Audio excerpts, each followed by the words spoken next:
Beaucare, which is in the beautiful area of Beaudesert, in the scenic rim in the southeast Queensland area.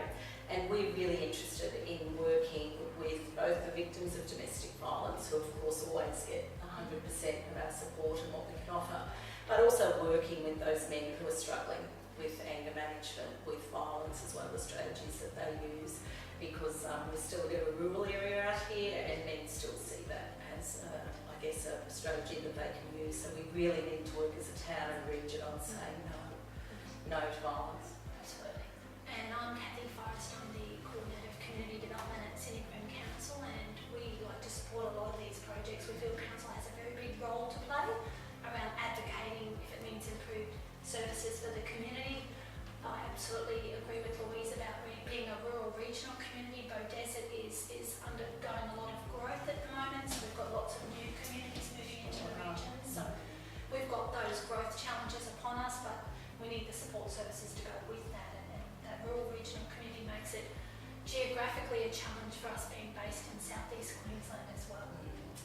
In the work that we do, we provide a lot of family support, and increasingly we're struggling, and our staff are struggling, with the impact of domestic violence on our families, both the impact for the victim, the impact on the children, but also we're concerned about the impact on the men themselves and how we can better support the offender, the person who's using violence in their relationship, because ultimately it's not a good decision for them either.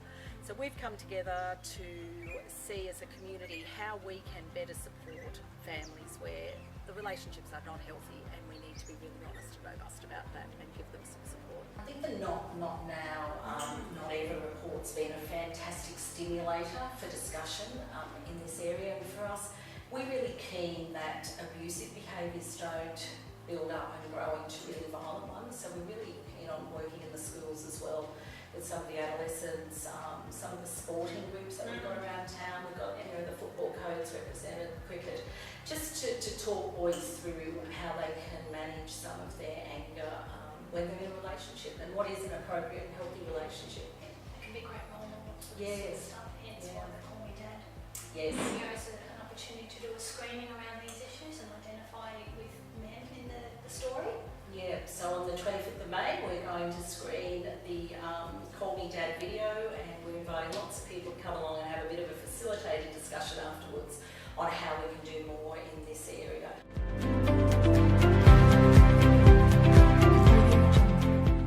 So we've worked with a lot of women that have been in refuges, and one of the things that we do see really clearly is just how much the women really want these relationships to work. They just want the violence to stop. And women come into refuges not because they don't want the relationship anymore necessarily. They want to know how to have this relationship in a healthy way without any violence. And the children are really missing out on having their relationships with their dads. The children are really missing their dads, and the dads are really missing their children.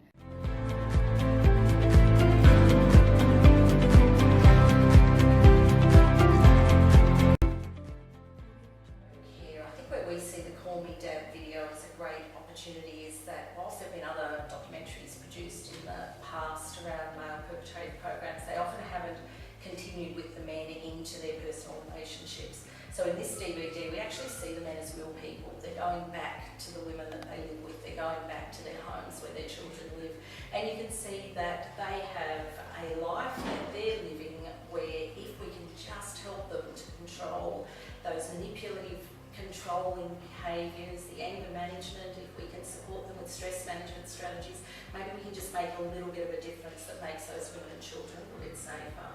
And Scenic Rim geographically covers a very big area. We've got a big region to look after. We extend all the way from Tamborine Mountain in the hinterland communities all the way out to Peak Crossing that meets the other end of the region towards Ipswich. We go up towards Logan, and we go all the way down to Rathdowney and the border where we meet New South Wales. So we have a very big community.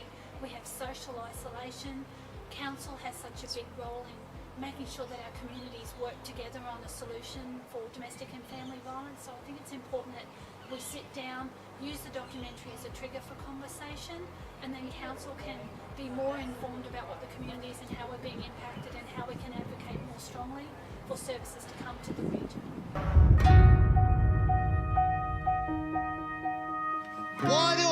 put up with this. You hear me? Why don't you pack up and leave? What brought you guys to this group was this type of behaviour. Well, we're not on how to be a failure then, Dave, right? It's a survival mode. How much did you have to drink before tonight? Hi, Susanna, it's Jackie.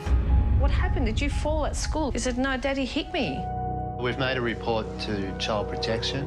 We've got to be realistic. We should be filled with hundreds of people. You guys are the ones here that made the commitment to be different. Everything that's happened is totally my fault. I can understand why she left. Miss her heaps. Strength isn't about muscles. Strength is about being the best person we can be. 6 months' time, I'm hoping I'm a dad again.